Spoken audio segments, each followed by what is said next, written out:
All right. Getting this in frame is going to be a challenge. So I've ordered something and upgraded my D3 in the same move, which is excellent.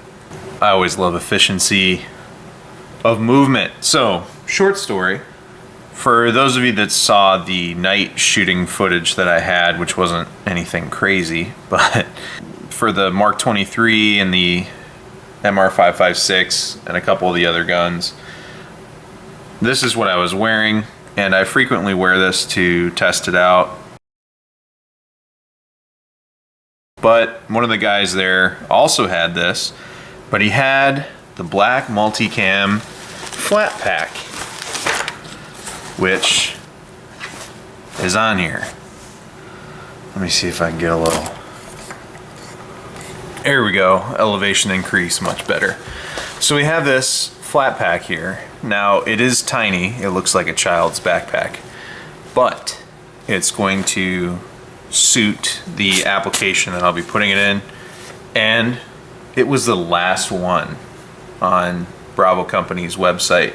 The guy who had this purchased both of them together off of Haley's site, and I didn't do that. I just bought one of these to test it out and said, I'll get the Flatpack later. But for some reason, good old Haley doesn't seem to be doing multicam black anymore. He's also not doing the woodland camo anymore. He keeps putting stuff out and then bringing it back. So I plan on doing a few setups, but this is going to ride on this particular setup until it evolves, and then I will attach this to that setup, which is going to be a Spiritus Systems LV119 low profile setup. It's going to have this writing up front, it's going to be all multicam black, and it's going to have this in the back. However, I have to attach it. I'll figure something out. Maybe use an overt rear with a covert front. I don't know. But I want a slimmer setup for my night set. I'll be doing a day set, a night set, and a OD green set for the heavy.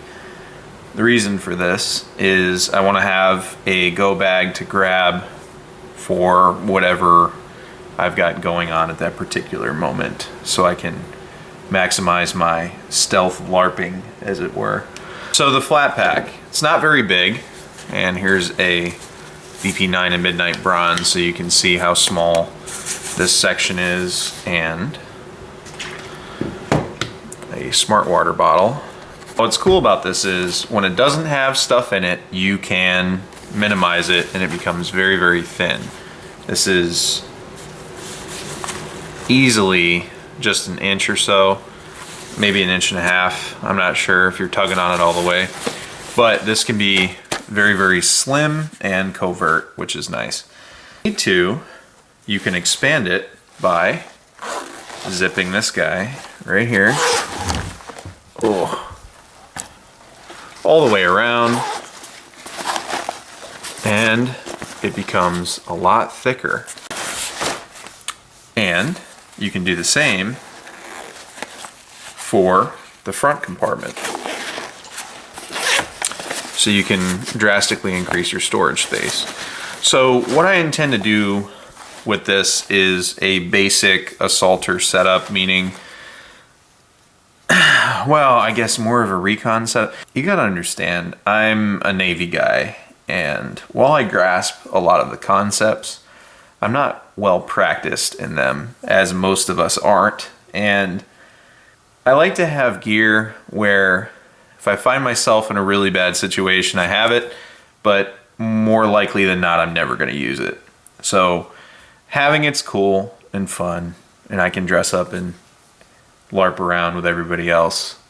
But I have the option of using something that's relatively high speed. So along with some other really expensive stuff I'm going to purchase, this is going to be the night setup. So for my night rig, I wanted a lot smaller and more maneuverable. The reason is, if you've ever moved around in the dark before, or in an unknown area in the dark, you want to be as small as possible. Additionally, you tend to bump into stuff.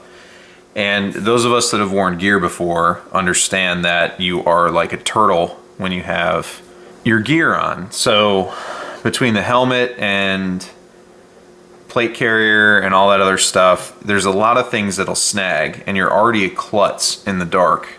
Anybody is when they don't know where they are. So the whole setup idea is to keep a low slick profile. And again, I'm not really going to be doing anything crazy, so I'm not too worried about, you know, getting into gunfights or anything like that. But if I did, and it was nighttime, I could throw this stuff on and be okay, based on what little skills I do have. So overall, I do really like this. It has a spot for a 1.5 liter hydration source, which is great. I gotta be honest with you, I really don't like Camelbacks. I don't get hydrated off Camelbacks. I feel like they're high effort. I know a lot of them you could just flip the switch and lean up against something and use it more as a squirt bottle. But if you're sitting there sucking on it, it's a lot of effort and it's very emasculating. So I tend to prefer a bottle, but bottles present their own challenges, and I like metal flasks, so kind of messes with your noise discipline either way. When you're running around with a hydration source in your stuff, you're kind of making that waterbed sound, just shuffling up and down. And I know I'm kind of showing my age because I'm pretty sure no one still owns a waterbed, but you know, it is what it is. I do recommend these little flat packs. If you were eyeballing this on BCM's website like I was, I'm very sorry. I had no idea I was the guy buying the last one. I'm super happy I got it, and I am really impressed with it. Now, there is something that I do want to point out.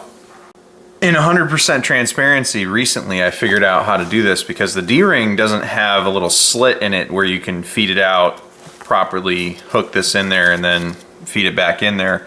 I guess that's a more rigid thing, but this is kind of lazy to me, but whatever.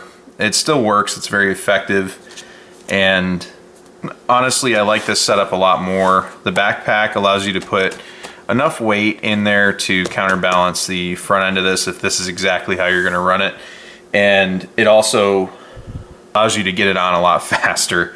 I found when it was just kind of a suspender H harness, X harness, whatever it is, kind of shifted around. So I highly recommend using these D3s like this because it makes it a lot quicker to put on, and it stays put a lot better than shuffling around with it. So, you know, great. And more to follow on this little guy. I'll probably be doing more with it in the future and hopefully have somebody follow me around so you can see this little tiny kid backpack. It's really hard to take it seriously because of how small it is. But I do appreciate it because it's a very small, slick setup. So kind of the thing I'm making fun of it for, it's a strength, but at the same time, I mean, it looks, there's no getting around it. It's small looking, but I plan on keeping this set up for a 5.56 gun. I'm gonna stuff a medical kit in here, and then probably 2 mags and a backup flashlight, maybe 3 mags. I have, and to go with this, other than the LV-119, is a Salter belt from G-Code. I could order it now and probably not get it for 3 months. It's almost like it's an NFA item when trusts were super fast back in the day, but to be honest with you, I think that's gonna be a good setup to keep the bulk down, and it'll allow me to have more mags on me if I decide to. And you know, run 2 rifle mags, 2 pistol mags, then I can put 2 pistol mags there. That'll give me 7 total. And then this one here has a 20 round magazine, which the reason I have this is twofold. One, I might put 2 in here, but I was talking to one of my buddies and he was telling me that when they're shooting an SPR match, and I finally had an SPR match off, and I didn't go because it was really hot, and I guess I picked the best one not to go to, but me that it's good to have a 20 round magazine because sometimes you have to really get flat or get down on the rifle, and the 20 round helps if you're shooting at a down angle from, say, a roof or something like that. So it's nice to have 1 or 2 20 rounders with the rest of your setup, and that way you're not getting that advantage, and you still have, you know, plenty of 30 rounders on your there. So I have it set up for my MR556. I'm going to be buying a lot more of these mags, and I'm going to do a video on mags here soon, but these mags are super solid, like end of days mags here. They also drop free out of my nights, which is a process in itself. But setup I'm going to be running with this, I will debut when it's all assembled. I have to take the upper off layaway, and it has something to do with this right here and something to do with something else. But I'm really excited about it, actually, and it's going to be kind of a hipster build. You'll see. It's not really a hipster build. I don't know what to call it. Somebody who works for the company has named it a particular setup, but we'll get into that later. That's the most of the hint that I will give you. 4 pistol mags, a flashlight. I have a Leatherman mutt in here, and then a proper night setup will lend itself to this. And then I'll do a day multicam setup, and then the OD green is going to be a heavy setup, and it complements the flora and fauna of where I'm currently stationed.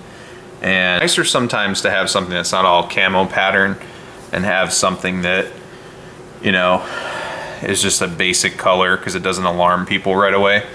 But the reality of the situation is, if you're touting a some sort of long gun or AR pistol, a sidearm, and then you're in a bunch of gear, you're gonna raise suspicion anyway. But the uniform earth tones are usually pretty good for blending into stuff. So I'll debut each setup, what it's for, what its intended purpose is, and maximize the LARP.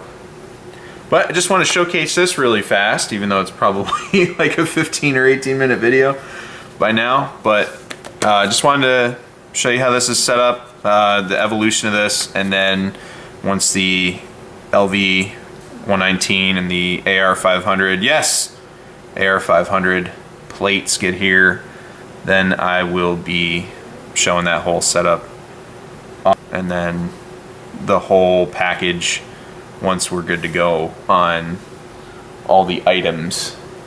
There's that. Thanks for watching. Take care of each other, stay safe, and support and defend the Constitution of the United States of America.